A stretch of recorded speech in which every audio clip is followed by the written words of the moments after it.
voilà salaamaaleykum chers internautes ak ñi nga xamante ne ñoo téléspectateurs yu la Teranga TV dalay nag jàmm ci seen émission le grand débat nag muy émission bi nga xamante ne ñu fiy dalal ay kàngam ñu waxtaane lépp lu ñeel wàllu politique wàllu économie ak yeneen ni ponk te nag ñu am mbégte dalal fii ki nga xamante ni moom mooy Ndiob Sène nekk coordinateur bu le grand parti fi nga xamante ni mooy Thiaroye nekk tamit secrétaire général bu Thiaroye suñu gox laata ñoo ñëw ci biir waxtaan bi nag ñu waxtaan li nga xamante ni mooy wàllu situation politique fii ci biir Sénégal waxtaan ci wàllu opposition bi ak li nga xamante ni moom mooy le grand parti ak tamit li nga xamante ni moom mooy coowal Ousmane Sonko ñoom ñi nga xamante ni opposition bi ban taxawaay lañ ci am waaye waxtaan tamit ki nga xamante ni moom mooy ki ñu dalal tey ñu war a wax ci li nga xamante ni ñu ngi koy liggéey fi nga xamante ni moom mooy Thiaroye ak ci li nga xamante ni moom mooy le mouvement Thiaroye suñu gox donc Ndiob maa ngi lay nuyu. maa ngi lay fay bu baax. waaw kon ñu bàyyi la nga nuyu ak téléspectateurs yi. asalaamaaleykum maa ngi nuyu Sénégal gi yëpp di am kontaan ak mbégte di teew fii nga xam ne ni dañ ma invité tey di rafetlu tamit invitation bi di rafetlu tamit lu mu fi ñëw tey. voilà donc kon ni ma koy waxee rek ñuy dalal ki nga xamante ni moom mooy Ndiob Sène nekk ci grand parti fa nga xamante ni moom mooy Thiaroye nekk coordonnateur bi waaye tamit nekk secrétaire général bu Thiaroye suñu gox donc Ndiob dañuy ñëw ci première ponk bi nga xamante ni moo war a tax ñu wax ci muy jamono ji ci li nga xamante ni moom mooy wàllu situation politique parce que gis nañ ne fi mu nekk nii lëbëjoo na mais mu mel ne parti bi nga xamante ni fa nga nekk muy le grand parti daanaka dafa mel ne lu suulu jamono ji ci li nga xamante ni moom mooy ci wàllu politique ci biir Sénégal yéen ak yéen ñi nga xam ne yéen nekk ci biir parti boobu naka ngeen gisee li nga xamante ni moom mooy jamono ji situation politique ak li ñu ñàkk a gis jamono ji grand parti muy def ay manifestation lu jëmal ci wàllu parti boobu. waaw effectivement comme ni nga ko waxee rek parce que instant yi dañ toll foo xam ne ni tey grand parti yaakaar naa ne je suis le coordonnateur du grand parti au niveau de la commune de Thiaroye Gare di liggéey ci commune bi représenté fa parti bi di ko doxal normalement mais nag yàlla def am situation moo xam ne moo nekk ci dëkk bi muy situation Covid 19 bi. yaakaar naa activité yëpp dañ taxawal activité yëpp yàlla def tamit suñu activité ñu teg ko en attendant négum fii ba Covid 19 bi jàll ñu commencé an activité bi. mais man avant li nga xamante ne moom mooy Covid 19 dafa mel ne élection yi bañ ci jiitoo rek ki nga xamante bañ ci génnee muy élection présidentielle ki nga xamante ne moom mooy Malick Gakou daanaka dafa mel ne lu suux kenn gisatu ko fenn déggatuñ ko fenn ñi mu doon àndal peut-être ñeen lañ ci faral di gis muy ki nga xamante ne moom mooy Bougane Gueye Dany ak Ousmane Sonko mi nga xamante ne jàppale moom moo fi nekk jamono ji opposant numéro 1 ginnaaw bi nga xamante ne moom moo fi nekkoon lañ jàppoon moom mooy nekk chef de l'opposition muy kii Idrissa Seck dem na fekk ji Macky Sall donc ñu gis ne ki nga xamante ne moom mooy seen njiit mu ki nga xamante ne moom mooy Malick Gakou daal di suux bañ génnee ci élection yi ba léegi loolu ndax dafa mujj découragé wala lu mu demee noonu. non du suux sax parce que Malick Gakou moom doon na koo xam ne ni yaakaar naa lépp lu muy def rek. daf si waxtaanee waa parti bi tey tamit situation am na fu muy toll tamit nit ki da ngay def teg man nag en tant que responsable communal am na foo xam ne nii la yaakaar naa du mu si xuus. mais tamit dinaa wax li nga xam ne moom laa xam ci situation bi muy. tey Malick Gakou may nañ ko battement mu am ci lu mu nekk yaakaar naa heure bu paree ci lu mu nekk dina wax ak Sénégalais yi mais du loo xam ne ni ñun bon dinañ ci nekk di wax mbaa di débat parce que tamit xamuñ carrément ce qui se passe dedans mais en tant que ñun fi ñu nekkoon muy opposition parce que boo xoolee fan yi député yi nga xam ne ñooy député AFP député grand parti. gis nga ne ñi ngi voté wuñ loi bi nga xam ne moom la Malick Gakou dafa joxe directive pour ñoom ñu kii kon yaakaar naa ne tey ñun position bu ñu taxawoon en tant que opposition ñu ngi ko taxawee ci communes yi taxawee ko ba léegi fii léegi nag ñuy gis leneen loo xam ne ni changé na. ndax dañoo jàppale fi mu nekk nii da ngeen a daw ci nga xamante ni moom mooy Ousmane Sonko ba gisoon nañu ne si élection yi yéen a booloo woon ànd ñu jékki-jékki rek gis ne mbir bu commencé metti rek ñu gis ni Malick Gakou kenn ko gis kenn ki ñu gën a gis moom mooy Bougane Gueye Dany gis ci terrain bi muy dem ci askan wi mais ki nga xamante ni moom mooy le ki nga xam mooy leaderu grand parti daanaka man dama koy faral di gis ci opposition bi mu wane boppam dëgg daanaka wane nañu ko ndax day dafa dara def comme li kii def ki nga xam ne moom mooy Idrissa Seck daal def comme mburu ak soow rek dem fekk ji Macky Sall transformé boppam soow wala mburu. waaw loolu yëpp loo gis rek xam nga parti moom dafa am nu muy doxee. te am na nu muy doxee yow mi nga xam ne yow tamit responsable nga nekk ci base bi yaakaar naa tamit parti bi nu muy doxee tamit am na lu bari loo xam ne ni tey doo ci mën a prononcer. mais li ma lay xam ko daal mooy ñun ñu ngi nekk ci opposition bi di opposé ba keroog ñuy gis suñu leader def déclaration mais li am fan yi tamit boo gisee boo liira L'Obs fan yi di nga gis ne Malick Gakou tamit yaakaar naa position am kenn naataabili ko. mais fësalu ko ba nit ñi gis ne fi nekk day jàppale Ousmane Sonko. non bien sûr day jàppale parce que boo xoolee tamit le responsable des jeunes yi nga xam ne au niveau national muy suma xarit nekk Guédiawaye boo gisee def na déclaration soutenir Sonko yooyu yëpp am na parce que tamit du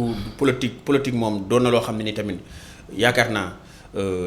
bu dee opposition nga nekk da ngay wane ne opposition nga bu nekk tamit da nga dem ma nekk pouvoir tamit yaakaar naa di nga def déclaration ne maa ngi ci pouvoir mais Malick Gakou defagul loolu yëpp yaakaar naa kon am na débat boo xam ne ni tey nit ñi ñoo si nekk di wax rek naan lii jàppal na li defal na mais moom lépp lu muy def moom xam na ko te arrangé na Sénégal dina arrangé parti bi yaakaar naa bu jotee rek dina prononcé noonu mais instant yi may wax ak yow wax dëgg yàlla ñu ngi si opposition bi di liggéey di défendre tamit lépp loo xam ne nii opposant mu ngi koy défendre. waaw yow bi nga xamante ni yaa nekk le coordonnateur du parti fi nga xamante ni moom mooy Thiaroye donc mu nekk bërëb boo xamante daanaka ñu bëri dañ koo teg gët muy li nga xamante ni moom mooy commune bu Thiaroye Gare am koo xamante ne moo fa nekk jamono ji maire mu mel ne dafa mel ne benn parti lañ fa gis mu fay def lu nit ñi di gis lu nit ñi teg bët muy ay activité muy waa APR gisuñu ki nga xamante ni moom mooy opposition bi ñu fës fa lool ndax yéen amu leen moyens yi tax ngeen mën a doxal seen activité wala bokk yéen ñi nga xamante ne lañ fa teg daanaka parti bi amul structure bu mën a tax ngeen mën a jëmmal seen bopp ba nit ñi xam ne telle personne moom moo fi teewal parti boobu ci commune boobu. effectivement Thiaroye moom naa la xamal benn affaire parti au pouvoir mu ngi fa opposition mu ngi fa mais opposition bi bokk naa ci bu baax maa ngi ci bokk naa ci tet yi. yaakaar naa dara sooxewut fa mais tamit activité daa am fu muy toll dafa am stand-by mais tamit parti au pouvoir ak parti opposition bokkul parce que parti opposition dafa doon parti boo xam ne nii au niveau local yow mi nga xam ne yaay coordonnateur yaay responsable bi. yow yaa koy doxal. te tamit dafa am ay stratégies yu ñuy doxal yàgg na ci terrain bi nit ñi xam nañ ñu duñ bees ci terrain bi mais tamit bokkuñ ak ñi nga xam ne tamit ñoom yaakaar naa waa APR am nañ moyen yaakaar naa tamit am na lu ñoom ñu ñuy def nii yëpp ñun defoon nañ ko ba pare parce que tamit politique bu fekkee dañ ci am na noo ci duggee tamit dafa am nooy wane sa bopp tey waxuma la fenn mais dans le département de Figuier partout am xam nañ ma waxuma nag Thiaroye yi nga xam ne nii Thiaroye lu ndaw la bon quartier yi bëriwuñ yaakaar naa xam nañ suma position xam nañ tamit bi ma duggee ci politique xam nañ lu ma mën ak li may def yépp kon c'est pas l'appel ñuy di concurrence koo xam ne ni tey yaakaar naa tey état bi la nekk am na moyen boo xam ne ni tey yaakaar naa dina ko permettre muy def ay activités mais ñun ñu ngi def ay activités ñu ngi def ay réunions ñu ngi dugg ko génn ñu ngi def li ñuy def tey tamit yaakaar naa suñ demee ba nga xam ne ni lay jot na ñu déglu tamit bannière bi nga xam ne mooy jógee ci kaw wàcc sur la base ñu ànd ak coalition boobu takku ba mu dëgër jéem a xool naka la ñuy effacer ki nga xam ne moo fa nekk muy monsieur Babou Ndoye di ko nuyu bu baax di war ne tamit politique noonu la. ay am opposant am ñu nekk ci pouvoir yàlla may na ko moo nekk ci pouvoir bi tey ñun ñooy concurrence pour jël jéem a xool système bi. yaakaar naa du am. jafe-jafe yaakaar naa war fa am kenn ku ne sa position ngay jël. waaw bu mel ne boobu la yow daa mel da ngay raayal mbir mi mel ne comme si yow ñemewoo li nga xamante ni moom mooy wax la ci am. parce que ndax man li may bëgg a xam mooy ndax yéen ñi nga xamante ne yéenay jàppale Malick Gakou ndax Malick Gakou joxu leen moyens yi tax ngeen war a liggéey ku ne opposition aussi war nga mën a am moyens yu ñu teg ngeen war a mën a liggéey fa nga xamante ni parce que Thiaroye bu nekkul bu ndaw ko xam Thiaroye ñi ko bëgg bëri nañ parce que moo nekk marché bi nga xam moo am ressources yi ëpp ci li nga xamante ni moom mooy biir Pikine gis ngeen am ngeen marché de Thiaroye am ngeen li nga xamante ni moom mooy yenn structure yoo xamante ne day andi xaalis bu bëri mu mel ne Thiaroye mënul développer yi yéen ñi nga xamante ne yéen si opposition bi ngeen ñëw ne yéen da ngeen bëgg a jële ki nga xamante ni mooy Babou Ndoye man li ma bëgg a xam moom mooy ndax tegal nañu moyens yi wala tegal nañu moyens yi. effectivement xam nga comme ni ma la ko waxee rek si début mooy moyen moom moyen le coordinateur mooy jéem a xool yow mu assumé ne coordinateur nga yow yaay jéem a xool say moyen ba pare. parti bi doog la jàppale parti du la jàppale parti mën lay jàppale si façon bu ne.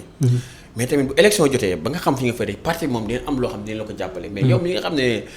tu es le responsable au niveau de ta commune. yaakaar naa di nga am yow noo commencé. moom laa expliqué man la am na loo xam ne ñun personnellement ñoo koy def. autant ñu xam ñu parti bi di ñu jàppale. comme na suñu demee nag ba parti bi toll fu muy jàppale dinañu jàppale parce que tey parti bu lay jàppalee tamit da ngay jàppale sa bopp si base bi ba pare. tey métti na trop ñu nekk sur la base depuis 2009 ba léegi ànd ak Malick Gakou di liggéey di def suñu moyen bon di def lépp. mais tamit am na loo xam ne tamit bu ñu fa tollee tamit ñun tamit parti bi am na loo xam ne moo ñu koy jox mais am na loo xam ne instant yi ñoo koy jox parti bi. yow par exemple yow lan nga jox parti bi fa nga xamante ne mooy Thiaroye parce que am na beneen mouvement boo fa nekkal muy secrétaire général bu Thiaroye suñu gox yow lan nga jot def loo xamante ni c'est palpable ñu ne lii coordonnateur bu grand parti moom moo ko def biir Thiaroye ñu mën see teg bët. waaw effectivement non lu ñu def am na loo xam ne nii tey. su ma toogoon fii di ko wax dafay yaakaar naa duñ fi jógee. mais nga jox ñetti exemple yoo xamante ne def nga wax loo xamante ne mën na jëriñ waa askan wi. très bien parce que fi ñu commencé fi ñu njëkk commencé mooy lépp loo xam ne nii activité la Thiaroye Gare. ñu koy def grand parti nañ si participer lépp loo xam ne nii wàllu social la loo xam ne nii tudd nañ si Malick Gakou dañ jékkati suñu enveloppe joxe lépp loo xam ne ni wàllu inondation la wàllu leneen ak leneen social dañ koy def lépp loo xam ne tamit nit ki yaakaar na la muy famille muy jeunes yi yaakaar nañ leen ñëw na la suma ordonnance lii ak lii tamit dinañ si participer. yow yaa ko def en tant que responsable lu ma def du ma ko wax parce que lu tax du ma ko wax parce que li si bëri parti taxul ma koy def mais lu tax ma koy def nit ki dafa am yaakaar si yow wax la problème il faut nga def ko te yàlla tax leneen lu si def ñoom dañ koy jëlee ngir parti bi nga nekk nangam da nga koy def ngir moom la mu foog mais fekk yow da nga koy def ngir yàlla mais tamit politiquement dafa am loo xam ne daf si lalu mais ñun lu ñuy def Thiaroye yaakaar na encadré nañ fi ay élèves depuis ay années te ba léegi ñu ngi si ay yeneen socialistes dox mais tamit du loo xam ne nii tey dañ koy def pour ngistal mais dañ ko def en tant que responsable en tant que leader ba nga xam ne boo amee benn taxawaay sa localité da nga koy wane mais duñ responsable yoo xam ne ni tey dañuy daw suñ militant maa nangam noonu fu ñu ñëwoon ñu dem fa lu ñu am la ñuy def lu ñu amul tamit ñoo xam ne amuñ ko waaw léegi ci li nga xamante ne moom mooy wàllu Covid-19 bi ñu nekk ñu gis ne am na ay ñu bëri ñoo xamante ne def nañ ci ay activités may ay masques may leneen ak leneen donc ki nga xamante ne moom mooy Malick Gakou ndax li nga xamante ne moom mooy Covid-19 bi am na leen loo xamante ne def na ko ci li nga xamante ne moom mooy ñeel wàllu sensibilisation yi ak yenn mbir yi nga xamante ne ñu ngi ko jàppale askan wi ngir xeex mbas mi. effectivement parce que xam naa ne moom am na côté boo xam ne Malick Gakou moom kenn du ko jàngal social. kenn du ko jàngal ndimbal. Malick Gakou bi muy dimbalee yaakaar naa booba Covid-19 sax waxuñ ko. te lam noonu dimbalee yaakaar naa moo gën a tar fu fi yoon ndimbal Covid-19 bi te yaakaar naa loolu jaru sax nga ma koy laaj en tant que journaliste di nga xam nga Malick Gakou social am ni muy def tey waxuma la nag feebar bi ñëw. am na lu mu siy def lu bëri loo xam ne ni tey du loo xam ne dañuy taxaw di ko wax mais Malick Gakou moom ku ko xam rek wax dëgg yàlla xam ne Malick Gakou moom am nit ku gëm social la te si lay dox si lay wax. parce que boo gisee lu bëri tey mu def ko ba créer parti am yaakaar naa dimbale Sénégal dimbal askan Sénégal moo tax le président Malick Gakou teg plan bi nga xam ne yaakaar naa boo liiree si programme am. pass bi. am na programme yu bëri yoo xam ne ni tey def na ko pour uniquement mën a génne Sénégal si problème yi nekk te su ma la si waxee quelque rek di nga comprendre xam ne kii nit koo xam ne la yaakaar naa wax dëgg yàlla bëgg na Sénégal gëm na lu muy def Malick Gakou yàgg naa def li nga xam ne mooy social loolu dëgg la mais for nañ ci wéy ñu ne poche bi daa xaw a fëq ba jamono ji sax mi ñuy waaj a wuy ji ki nga xamante ne moom mooy Macky Sall parce que am nañu ko proposé nee nopp bi yëpp day waajal naka lay def ba wuy ji Macky Sall nga liggéey ak moom. waaw effectivement xam nga loolu moom ñëpp a koy wax. parce que nit moom homme politique moom. homme politique la nga mën a doon mënoo doon leneen. homme politique la. politique du religion. politique ay parti la ak nangam. nga jógee si parti bi dem si parti bee baa nga jógee fii dem jàppale fii yooyu yëpp yaakaar naa du loo xam ne dañ kaa tere. waaye tamit nit ku ne am nga sa gis-gis ak sa programme bi nga xam ne yow bi nga xam ne yaa yor parti bi nit ñi topp la yaakaar naa yow war nga xam. naka ngay dem parce que Malick Gakou du dem sans mu consulter ay nitam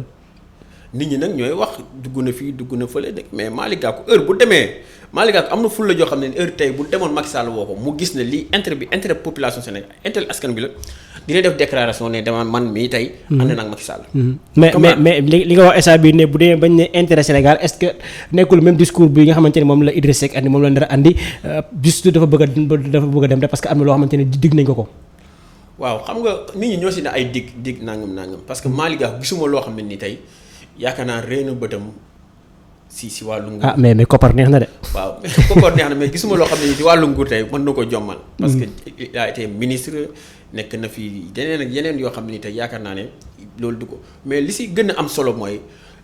moom bu jëlee engagement am ba def li muy def yaakaar naa kooku gëñee Sénégal su ko defu tamit xam nga ne loolu moo gën a Sénégal. problème mu Sonko bii dëkk li mu def nii tey gannaaw yi dina war a yeey Sénégal yu bëri ne kii kat li ko nit ñi di waxal war nañoo xam position.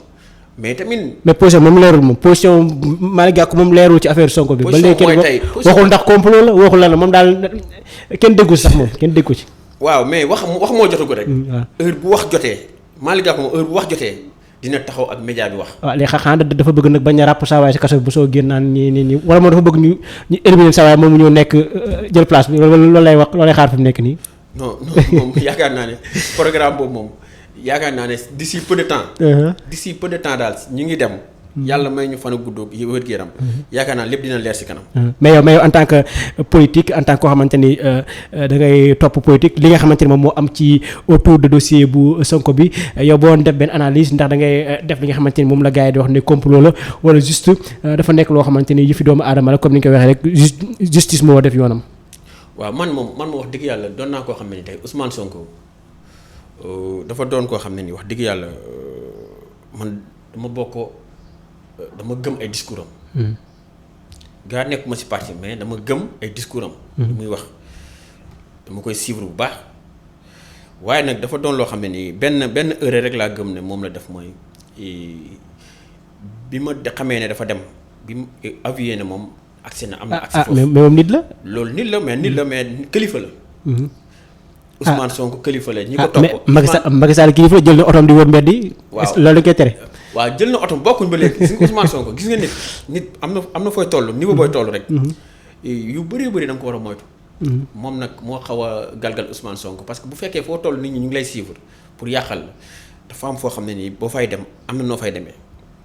mais tey n'empêche que lii dal na ko bon. tey même bu duutoon complot sax tey complot la ñuy wax. parce que waxam ak discours am ak état bi Ousmane Sonko da leen xaw a déranger kon nag lii occasion la boo xam ne ñoom dañ ciy profité mu am ak mu ñàkk am ñoom dañ ciy profité parce que ñaw la ñuy wax kenn du wax ndeysaan dañ koy gën a dugal kon loolu doon na loo xam ne ni tey man position bu mu si tiré mooy tey man maa ngi ñaawlu yenn yu ma si dégg yëpp maa ngi koy ñaawlu wax dëgg yàlla di tamit di wax Ousmane Sonko di ko ñaanal tamit mu génn ci ak jàmm ba nga xam ne ni tey. lépp loo xam ne ni pièce la boo xam ne ni nit ñi ñu ngi koy defal rek yàlla génnee ko ci ba mu ci set wecc. parce que jeune la te dafa am fu mu jëm. te wax dëgg yàlla dafa am ñu koy yaakaar ñu bëri ñoo xam ne ni doon ay ndaw. nekk ci Sénégal nekk diaspora bi. yaakaar naa ne ay kàngam ñoo ko topp. kon kooku am na loo xam ne bu ñu ko taxalee tey gàcce Sénégal la quoi. en parlant de ndaw ndax yéen ñi nga xamante ne yéen ay ndaw bokk ci grand parti bokk ci si opposition bi nga xamante ni yéen ak Ousmane Sonko yéen a bokk làng googu ndax pare ngeen ngir mën a wàcc ci bedd yi comme ni ñu ko waxee ngeen mën a jàkkaarloo ak li nga xamante ni moom mooy njiitum réew mi war ne ko na doxalee yoon ci li nga xamante ni moom mooy réew mi ndax yéen pare ngeen wàcc ci mbedd mi. ak bu mënta am. waaw léegi am na côté boo xam ne ni moom loo xam ne nii moom tey ñu en tant que opposant tey lépp loo xam ne ni opposition bi togg nañ ko muy loo xam ne ni tey défendre l'intérêt de ce pays défendre tamit la démocratie l'injustice loolu yëpp ñun dañ koy xeex parce que loolu moo ñu tax a engagé wu ci politique parce que dëkk bu demee ba injustice bi amatul corruption bi bëri fii népotisme bi bëri fii kumba amul ndey ñi nekk ci pouvoir ñoom duñu leen tëj duñu leen laal am fi loolu yaakaar naa bu demee ba am ci réew ngay taxaw en tant que jeune bàyyi say activité yëpp di défendre nekk ci yitte ak askan bi yaakaar naa ne am na fu muy toll da ngay taxaw défendre tamit askan bi parce que tey boo xoolee politiciens yi lu ndaw lañ ci biit ci askan bi 15 millions de personnes lu matut ay quelques personnes di leen manipuler di leen sonal loolu tamit il faut que nga jóg yow tamit défendre. bu mel ne ñaari question yi mën na see benn bi dañuy wax ci li nga xamante ni moom mooy commune boobu fi nga xamante ne fa la Malick Gakou nekk te xam naa fii ak ay at bu ëppee ba ñaari at ñu war dem ci li nga xam mooy élection locale yi te mu am ñoo xamante ne ñoo fa nekk gi bëgg a jël boobu la mairie ku ci mel ne rakku président Macky Sall moom ma nga fa ki nga xamante ni moom mooy Ahmed Aïdara nekk suñu nattaango journaliste ma nga fa aussi bëgg maire bi donc moom ndax bokk na ci nga xamante ne day taxaw ngir jël boobu la pàcc laata noonu ñëw ci li nga xamante ne moom mooy yenn action yi nga xamante ni sa mouvement boobu di Thiaroye Suñu Gox def na ko ñu daal di boucler li nga xamante ne mooy émission bi. waaw effectivement comme ni nga ko waxee rek parce que am na domaine boo xam ne ni daanaka moom commune am la nekk. tey la nga xam ne la ko engagé si commune am moom Malick Gakou mu koy liggéey yaakaar naa loolu moom am na si ay stratégies yoo xam ne nii commune am la nekk département am la nekk comme ni ma amee département am commune mais tamit dama doon souhaité naa tamit moom en tant que responsable mu teg loxo fi nga xam ne tey mooy Guédiawaye responsabilité yépp grand parti téye ko en tant que fi nga xam ne fa la nekk mais tamit am na loo xam ne nag moom dëgguma mu annoncé si bon di ko ñaanal rek mu dem ba jëlaat Guédiawaye ci loxoom. am nga yaakaar ne tamit mu teg fa nit koo xam ne ni tey. est-ce que yaakaar ne am na maqaam moo jël. non loolu lu yomb la. ci moom wala lu yomb la ci ni nga yaakaaree. non lu yomb la parce que boo xoolee élection yi ni muy déroulé Guédiawaye nga xam ne tey gaa sa waay Aliou Sall muy joxe xaalis bu bëree bëri mais tamit Gakou jàmbaar la parce que daanaka rawante bi bëriwul. te aussi tamit bu fekkee def na coalition ci élection yi ñuy jëm. yaakaar naa dina gagné élection yi largement. parce que boo xoolee li fa opposition bi am bu ñu ko boolee. yaakaar naa dépassé na foofu li fa pouvoir bi. ni ñu ñëw juste balaa ñoo jeexal ci li nga xamante ni moom mooy Thiaroye Suñu Gox mouvement boobu ndax dafa da koo affilié ak li nga xamante ni moom mooy sa affaire mouvement politique wala sa activité politique wala juste dafa nekk leen loo xamante ni ci social la ngeen dox. waaw Thiaroye Suñu Gox moom yaakaar naa ne di nuyu suma gars yi ñoom Bamba Diaw di nuyu président. maa ngi nuyu président bu baax di nuyu Mbaye Cissé le trésorier di nuyu suma xarit Abdoulaye Lo di ko nuyu bu baax parce que tamit Thiaroye Suñu Gox tey man su ma fa bëgg bokkee sax Abdoulaye Lo moo tax ma bokk parce que moo ma woo ñu dem gars yi intégré ma ba gis suma compétent yi tamit ñu jox ma secrétaire général te yaakaar naa Thiaroye Suñu Gox luy rôle am mooy jàppale renforcer Thiaroye xeex pour Thiaroye gën a niru ville bu moderne. social bi lépp ñu ngi ci yaakaar naa fan yee def nañ benn activité boo xam ne ñoo ko organisé Thiaroye Suñu Gox bokk na ci wane na boppam te am na yeneen yu ñuy xaar yoo xam ne ni yaakaar naa tey suñ ci tollee ñu ngi dinañ gën a jàpp Thiaroye ba nga xam ne tey am na problème yu bëri yu fa am yoo xam ne ni tey yaakaar naa ne bëgg nañ Thiaroye génn ci situation bi moo tax ñu organiser mouvement Thiaroye Suñu Gox di ci waxtaan. di temps sax Covid 19 moo tax ñu tax gélé kii bi programme bi mais incha allah fan yi néew ñu démarraat affaire yi fekk mbas mi jàll. incha allah xam naa du ñàkk la Teranga TV dinañ ñëw sees leen foofu fa nga xamante ne moom mooy seen siège yu xool li nga xamante ne moom ngeen liggéey ci biir Thiaroye donc li ñu mën a wax li ñuy jeexale mooy ki nga xam ne mooy Ndiobé Sène bokkoon na ci ñu njëkk ci li nga xamante ne moom mooy AFP jékki-jékki ñu gis ko fi nga xamante ne mooy grand parti Ndiobé Sène bu ko waa APR woowoon ne ko fi mu nekk nii gis nañ sa xam-xam soxla nañ la pour nga nekkal ñu Thiaroye digle benn poste wala dara ndax pare nga pour dem rejoindre. waaw xam nga comme ni ma la wax rek opposition moom boo si nekkee da ngay am vision pour dem pouvoir mais nag dafa am nu ñuy demee si pouvoir da ngay xeex ba dem pouvoir. soit ñu gis na yow compétent nga liggéeykat nga pouvoir soxla la moo xam naka ngeen di waxtaanee.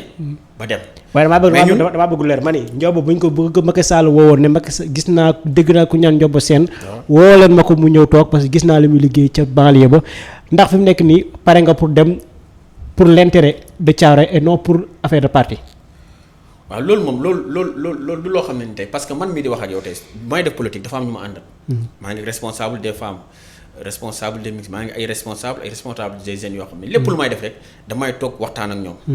comprendre mais je ne suis du ma nekk responsable grand parti ba pare am loo xam ne ni tey tamit dama koy teg di dem si loo xam ne ni tey wax dëgg yàlla xamaguma motif yi comme ni nga ko waxee rek politique moom. mbir la moo xam ne da nga ciy nekk gëm ko doxal ko mu dem dama nekk ci parti bu ma nekk maa ngi koy doxal di ko doxal bu baax a baax di ci sant yàlla nag bu baax waaye tamit n'empêche que keneen ku ñëw tamit woo ma ci benn mbir moo xam ne dinaa ko xoolaat. dinaa ko xoolaat ko. ndax lii bu la Malick Gakou ñaanalee ne la gis naa ne liggéeykat nga demal wuy ji. non Malick kon boobu di nga dem kon. loolu boobu Malick Gakou moom wax dëgg yàlla xam naa ne côté boobu. wala pareegul pour ñàkk la parce que ci kii nga bokk ci point fort nga bokk. non point fort bi instant yi dañuy daanaka ay jeunes lañ ñu ngi si affaire yi ñu ngi depuis 2009 ñu ngi si mais instant yi dañ toll niveau boo xam ne ni dañ bëgg am fu ñu yegg di ñaan yàlla yeggal ñu fa muy. dootuñ def politique boo xam ne ni dañuy toog suñu localité rek. toog noppi. mais dañ bëgg tey incha allah d'ici peu de temps ñu xam ne ñun ñii kat. doon ay député doon ay leneen ak leneen ba mën a jàppale askan parce que ñu ngi ci terrain bi ñu ngi ñuy yaakaar ñu ngi def lu ñu mën mais il est temps dafa jot nag ñun ñu am niveau bu ñu toll parce que tamit nit ki bu am fekk da nga nekk ci mbir da nga ñaan yàlla avancement moom lañu gis moo tax tey ñuy def ay émission di génn pour uniquement wane tamit suñu tuuti xam-xam wane tamit suñu force wane tamit suñu amitié ak suñu gëm-gëm ci réew mi wane tamit suñ àndandoo ak le président Malick Gakou. ok ki nga xamante ni mooy Ndiobé Sène sera-t-il candidat ci li nga xamante ni mooy élection yi jëm pour mairie Thiaroye. waaw mairie Thiaroye comme ni ma ko waxee rek mairie Thiaroye moom tey suma position lépp mooy je suis candidat et je serai candidat loolu dama koy wax fu ma nekk. ba keroog ñuy toog waxtaan ñu xool coalition bi ñu ànd ñu jéem a xool naka la ñuy def. mais je suis candidat à la mairie Thiaroye parce que tamit. am nga yaakaar ne sa waa parti dinañu investir foofu. non man suma waa parti instant yi kanaa kay leneen la ñuy wax mais tey la ma fa liggéey ak la ma fay def yaakaar naa tey su ma taxawee ne candidat la am suma tuuti moyen ak li ma parti bi di jàppale yaakaar naa ne xam naa la ma fa liggéey si wàllu inscription yi yooyu yëpp ak yeneen yoo xam ne nii dinaa si mën a génn. bu ma si amee quelques coalitions dinaa si génn bu baax parce que politique moom instant yi stratégie boo xam ne Thiaroye maîtriser nañu ba nga xam ne nii yaakaar naa tey buñ àndee coalition bi mooy décider dinaa wane tamit suma position ñu jéem a xool bu ñu waxtaanee ku diriger rek ñoo xam ne diw moo diriger. mais mairie bi moom wax dëgg yàlla teg naa ci bët. yaakaar naa ne am na lu ñu fa war a liggéey lu bëri loo xam ne nii yaakaar naa mën nañ ko. ci compétence àgg na ko. voilà donc jërëjëf ci waxtaan bi mu nekkoon seen émission le grand débat fii ci la Teranga TV ñu doon dalal responsable bi di Ndiobé Sène nekk ci grand parti au niveau de Thiaroye Gare nekk aussi secrétaire général bu Thiaroye suñu gox ñu waxtaanee pàcc yu bëri je pense que vous avez aimé li nga xamante ni wax na ko fi te mu leer naññi donc laataa ñoo tëj rek ñu bàyyi la nga joxe sa dernier mot laataa ñoo tëj li nga xamante ni moom mooy plateau bi. waaw effectivement maa ngi nuyu Sénégal gi yëpp di rafetlu ñëw bu ma fi ñëw di tamit di nuyu suma gars yi comme suma xarit Pam Ndiaye mi nga xam ne nii moo nekk Sam doon grand parti di responsable grand parti di nuyu tamit suma coordinateur départemental monsieur Gaynde Badiane di koo xam ne ni wax dëgg yàlla mérité na lu mu nekk di nuyu tamit tous les coordinateurs yi nga xam ne ñoo nekk ci département de Pikine di leen ñaanal jàmm di nuyu suma xarit yi nga xam ne tamit ñoo nekk Thiaroye di ma jàppale ñoom Pam Ndiaye di nuyu suma responsable femme Ndeye Diouf di nuyu tamit Magatal di nuyu jeune fille yi nga xam ne ñoo fa nekk di jàppale Pape Malick ci engagement bu nga xam ne jël nga ci grand parti di nuyu ñëpp di nuyu Sénégal gi ñëpp waaw je vous remercie. voilà donc mu nekkoon seen émission grand débat noonu fii ci nga xamante ni mooy la Teranga TV di jaajëfal ñëpp ñi nga xamante ni ñoom ñoo taamu seen chaîne bi xanaa di leen wax rek ngeen di wëy di inscrire ngeen mën di am vidéo yi nga xamante ñoo fi am ak tous les émissions yi nga xamante ni ñoom ñoo fi am di jaajëfal équipe technique bi nekkoon ci ginnaaw ba liggéey bi yomb di ñaanal ñëpp jàmm di ñaan jàmm di ñaanal ñëpp ñi nga xamante ni ñooy kilifa diine yi jël lépp teg ko ci li nga xamante ni moom mooy loxo sëñ Mountakha mu jox ko ci kilifa yi nekk ci jullit gi yëpp jël li nga xamante ni moom mooy kaddu gi ak nuyoo bi daal di koy jox ki nga xamante ni mooy seigneur Benjamin Ndiaye mu daal di koy tas ñëpp ñi nga xamante ni ñooy kilifa si jàngu gi di ñaanal ñëpp jàmm di ñaanal jàmm Sénégal mbas mi jóge fii donc dañ jox dig daje suñu beneen jotaay ci le grand débat ak beneen invité jërë ngeen jëf